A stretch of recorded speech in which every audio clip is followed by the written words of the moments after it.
लेकिन magma Fincorp ये stock आपकी स्क्रीन पर लेकर आते हैं। Q4 के नतीजे आए और यहाँ पर हमने देखा है लॉस आया है। दरअसल ये सेकेंड वेव जो कोविड की आई है उसको केटर करने के लिए बड़े पैमाने पर कंपनी ने प्रोविजनिंग की। अब यहाँ से आगे का प्लान क्या रहेगा, उस पर हमारे साथ जुड़ रहे हैं कंपनी के वाइस चेयरमैन मिस्टर चामरिया, और वो आपको बताएंगे कि यहाँ से आगे की आउटलुक स्ट्रैटेजी क्या रहेगी। याद रखिएगा अब यहाँ पर एक बड़ा मैनेजमेंट चेंज भी हो रहा है। पूनावाला ग्रुप अब कंट्रोल करेगा कंपनी को, लेकिन पहले प्रोविजनिंग पर डिटेल्स ले लेते हैं। चामरिया साहब, स्वागत है आपका CNBC आवाज पर। ये प्रोविजनिंग बाजार को स्पेशली लगा कि Q1 में इसका इम्पैक्ट भी आता हुआ शायद दिखाई दे। ये जो सेकेंड वेव है कोविड की, उसके लिए आपने प्रोविजनिंग की है Q4 में, क्या ये काफी है या फिर आने वाले तिमाहियों में स्पेशली Q1 में आपको एक और राउंड प्रोविजनिंग का करना पड़ेगा?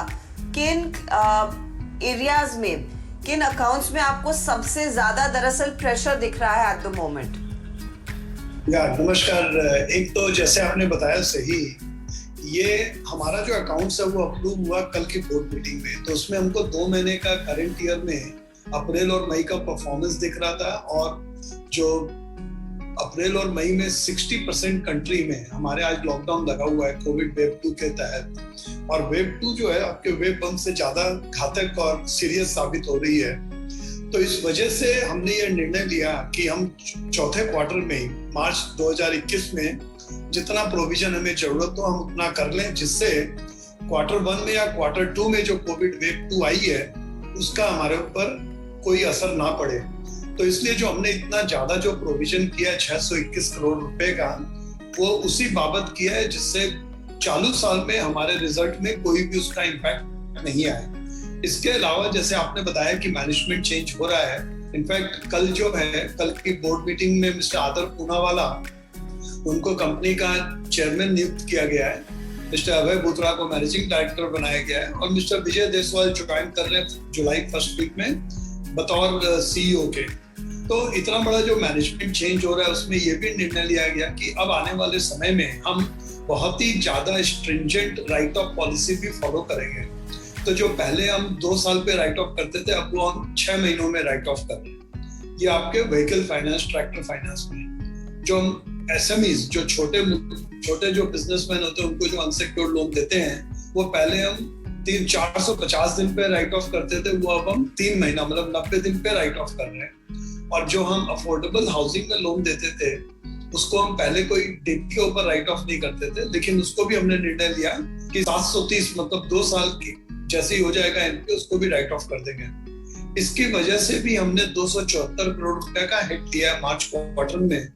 इससे अब क्या हो गया कि हमारा जो NPAs है, हमारे नेट NPA इंडस्ट्री में लोएस्ट हो गए हैं एट 1.2%, और ग्रॉस NPA जो है वो भी अमंग द लोएस्ट है एट अबाउट 3.7%। यहाँ से 1 साल पहले 6.5% ग्रॉस था और 4.5% नेट हुआ करता था, और हमारा जो प्रोविजनिंग कवरेज रेशियो वो इंडस्ट्री में हाईएस्ट हो गया है 67%।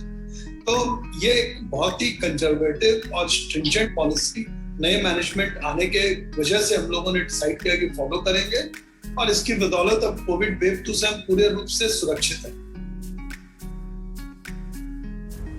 ओके, तो बेसिकली आपने केटर किया है कि अगर आगे और भी लॉकडाउन एक्सटेंड होता है, हालांकि कई राज्य और महाराष्ट्र एक एग्जांपल है जहां पर धीरे धीरे करके बिजनेसेस ट्रैक पर आ रहे हैं, ऑल्टरनेट डेज पर ही सही, तो वो प्रेशर नहीं आएगा।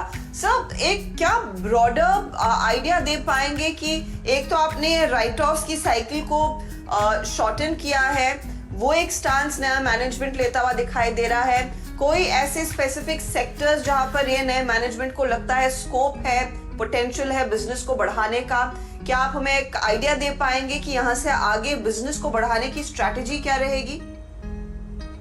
तो इसमें ये तो हुआ प्रोविजनिंग और राइट ऑफ के लिए, लेकिन नए बिजनेस, नए कस्टमर्स और नए प्रोडक्ट के बतौर एक तो कंज्यूमर लोन पहले मैग्मा नहीं करती थी, हम सिर्फ यूज्ड कार किया करते थे। तो अब एक तो कंज्यूमर ड्यूरेबल लोन्स, प्रोफेशनल्स को जो लोन दिया जाता है वो, EMI कार्ड्स, ये सारे लोन्स चालू किए जाएंगे। और दूसरा, पहले हम जो लैब भी करते थे लोन अगेंस्ट प्रॉपर्टी को अफोर्डेबल में ही करते थे, 5 लाख से 25 लाख, लेकिन जो आप छोटे और मध्यम वर्गीय उद्योगों को जो पैसा देते हैं वर्किंग कैपिटल के लिए, अभी हम देते हैं अनसिक्योर्ड, लेकिन उनको सिक्योर्ड की रिक्वायरमेंट भी होती है जो हम नहीं करते थे क्योंकि हमारी ब्याज की जो दर है वो ज्यादा है। लेकिन अब क्या है कि 3,500 करोड़ रुपए की नई कैपिटल कंपनी में आई है, उसके कारण हमारी जो ये बोरिंग की रेशियो है वो भी लोएस्ट हो गई है एट 1.3 टाइम्स, जो पहले 4 टाइम्स हुआ करते थे। उसके कारण हमारा कैपिटल एडिक्वेसी भी अब बढ़ के 67-68% हो गया, जो पहले 20% था।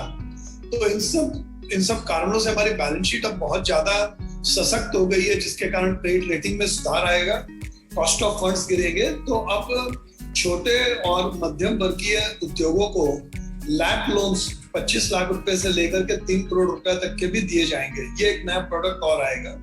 इसके अलावा मेडिकल इक्विपमेंट्स, मशीनरी लोन्स जो लघु और मध्यम वर्गीय उद्योग है उनको दिया जाएगा। ये सब नए प्रोडक्ट्स आएंगे ऑन द फाइनेंसिंग साइड। इसके अलावा पूनावाला फाइनेंस जो है उनके 2 एक्सपीरियंस और हैं, और वहां पे अब बिजनेस चूंकि बंद करके अब सिर्फ मैग्मा में ही उनका सारा फाइनेंस के बिजनेस का ध्यान रहेगा, तो उसमें 2 प्रोडक्ट और आ रहे हैं। एक तो उसमें फी बेस्ड प्रोडक्ट, जैसे आपके को ब्रांडेड क्रेडिट कार्ड, उसमें बैंकों के संग टाई अप हो गया है। उसके अलावा insurance, both general and life and health, उसमें क्रॉस सेल करेंगे, जिससे फी बेस्ड इनकम जो है वो में चालू है। चामड़िया साहब, शुक्रिया इन तमाम डिटेल्स देने के लिए। तो ऑफ कोर्स इन नंबर्स में वो बड़ा प्रोविजनिंग आपने की हुई है कोविड की वेव 2 की मार आगे वाली तिमाहियों में ना लगे उसके लिए।